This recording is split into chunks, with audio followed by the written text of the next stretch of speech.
들어도 믿기지 않는 군대에서 만날 수 있는 동물 친구들을 아시나요?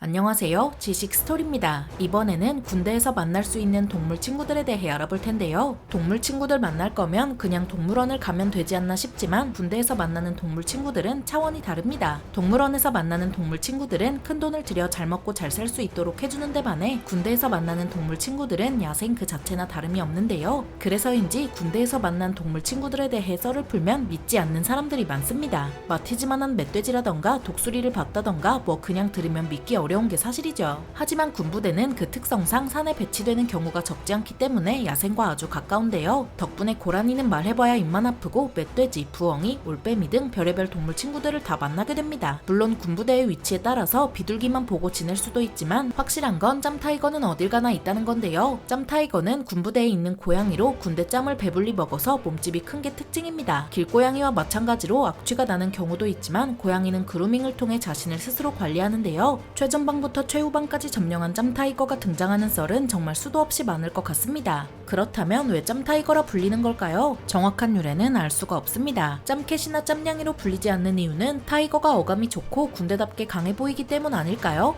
그리고 호랑이나 고양이나 같은 과니 타이거라 불러도 이상한 건 없죠. 그리고 짬타이거는 군부대에 있는 게 오히려 도움이 되는데요. 얘들 본업이 쥐를 잡는 거기 때문입니다. 고대 로마부터 현대까지 고양이는 군대와 아주 밀접한 동물인데요. 특히 해군에서 고양이를 기르던 이유는 쥐가 식량을 축내고 질병을 옮기는 데다 나무로 된 배를 갉아먹기도 했기 때문입니다. 기술이 발달해서 배가 강철로 만들어져도 쥐는 여전히 골치 아픈 존재였는데요. 바로 전선을 갉아먹기 때문이었죠. 고라니도 그렇고 쥐도 그렇고 대체 왜 전선을 갉아먹는 건지 이해가 안 됩니다. 식물 뿌리로 오해한 건가? 하지만 방제 기술이 발달한 현대에는 고양이가 마스코트 이상의 역할을 못하는데요. 그런데 이 역할도 생각보다 중요합니다. 전장의 군인들은 극한의 환경 속에서 극한의 스트레스를 받게 되는데요. 이런 상황에서 곁에 애교 부리는 고양이가 있다면 심리적으로 큰 안정을 준다는 거죠. 핀란드 참전 용사들의 증언에 따르면 비처럼 쏟아지는 소련군의 포격을 견디면서 진지 안에서 고양이를 안은 채 떨리는 마음을 가라앉혔다고 합니다. 동물 사랑으로 유명한 히틀러도 1차 대전 중 강아지를 주워다 키웠는데 누가 훔쳐가자 며칠 동안 울었다는 일화도 있는데요. 하지만 고양이는 싫어했다고 합니다. 역시 악당은 시작부터 다르군요. 그리고 가까운 아프간전이나 이라크전에서도 현지에 돌아다니는 고양이를 데려와 키운 사례도 생각보다 많은데요. 이런 탓에 영국 해군과 프랑스 해군은 1970년대까지 고양이와 함께했고 러시아 해군은 2010년대까지 함께했죠. 러시아 해군이 2010년대까지 고양이와 함께한 이유는 구축함은 물론 잠수함에도 쥐가 있고 승조원들 간의 다툼이 줄어들며 어쨌든 고양이가 좋아서라고 합니다. 하지만 짬타이거 정도면 야생이라 하기 어렵죠. 진짜 야생은 고라니와 멧돼지로 시작하는데요. 여러분 혹시 고라니가 국제적 멸종 위기종이라는 사실 알고 계셨나요? 사자, 하마, 치타, 아프리카 코끼리, 판다 등의 동물과 동급이라고 합니다. 중국에서 판다를 얼마나 애지중지하는지 생각해보면 고라니도 생각보다 귀한 녀석이라는 걸 알 수 있는데요. 그래봤자 우리나라에서는 해로운 녀석입니다. 번식력이 워낙 뛰어난 데다 인간과 접촉할 일이 많아서 피해가 적지 않은 건데요. 앞서 언급한 대로 땅에 묻어놓은 전선을 갉아먹고 도로에 갑자기 튀어나와서 교통사고가 나기도 하며 그냥 사람을 공격하기도 하죠. 하지만 우리나라도 2020년 11월 27일부터 야생 고라니를 사적으로 사냥하면 안 되는데요. 물론 고라니가 농업에 끼치는 피해가 막대해서 여전히 사냥은 이루어지고 있지만 사냥이 허가되는 동안 특정 구역에서만 이루어집니다. 이런 고라니는 군부대에서도 많이 목격되는데요. 특히 생전 처음 들어보는 고라니 울음소리에 놀라는 경우도 적지 않죠. 고라니 울음소리가 어떤지 아시나요? 술 취한 사람이 우는 것 같습니다. 그래서 고라니 울음소리를 들어본 적 없는 사람은 야간에 들으면 무서울 수도 있지만 아는 사람은 그냥 짜증나는 소음에 불과하죠. 그리고 고라니와 더불어 빼놓으면 섭섭한 멧돼지도 있는데요. 군대에서 만날 수 있는 가장 강력한 동물 친구라 해도 과언이 아닙니다. 많은 포유류가 그러하듯이 멧돼지도 새끼 때는 상당한 귀여움을 자랑하는데요. 하지만 몸집이 점점 커지면 커질수록 상황은 180도 달라집니다. 마티즈만한 멧돼지는 최전방에서 목격되는데요. 군부대에서 버리는 짬을 먹고 그렇게 큰 거겠지만 실제로 봐도 믿기지 않을 정도입니다. 에이, 구라도 정도껏 치라고요? 최전방에서는 사냥을 볼 수 있고 임진강에서는 돌고래를 볼 수 있습니다. 사냥이 산비탈에 떡하니 서 있는 걸 보면 무슨 수호신 같고 단체로 유영하는 돌고래를 보고 있으면 마치 쇼에 온 것 마냥 넉넉히 보기 보게 되죠. 아무튼 과거에는 멧돼지를 잡으면 그날은 회식날이 됐지만 현재는 그럴 수가 없는데요. 바로 아프리카 돼지열병 때문입니다. 그래서 멧돼지를 잡으면 방역당국에 신고하고 폐기 처분해야 해서 과거와 같은 낭만은 누릴 수 없는데요. 게다가 야생 멧돼지는 누린내가 엄청나서 이걸 손질하고 누린내까지 잡을 실력자가 없으면 그 냄새에 정신이 혼미해질 수도 있습니다. 이런 멧돼지는 특히 최전방에서 많이 목격되는데요. 인적도 드물고 오가기도 어려운 최전방에서 멧돼지와 까마귀가 잔반을 처리해주죠. 까마귀가 나온 김에 군대에서 만날 수 있는 조류 친구들도 소개하도록 하겠습니다. 먼저 최전방에서 볼 수 있는 까마귀는 덩치부터가 남다른데요. 무슨 성인 남성의 팔뚝만 합니다. 믿기 어렵겠지만 진짜인데요. 새끼 멧돼지와 싸워 이길 수 있는 까마귀는 독수리도 까불지 못할 정도입니다. 얘들이 이렇게 클 수 있는 건 단연코 잔반 덕분이죠. 최전방에는 잔반 처리차가 오기 어려워서 산비탈이나 미끄럼틀로 부대 밖에 잔반을 버리면 멧돼지와 까마귀가 와서 처리합니다. 이 과정에서 새끼 멧돼지는 까마귀한테 쪼여서 도망가 버리기도 하는데요. 생태계 역전을 목격하게 되면 묘한 기분을 느낄 수 있습니다.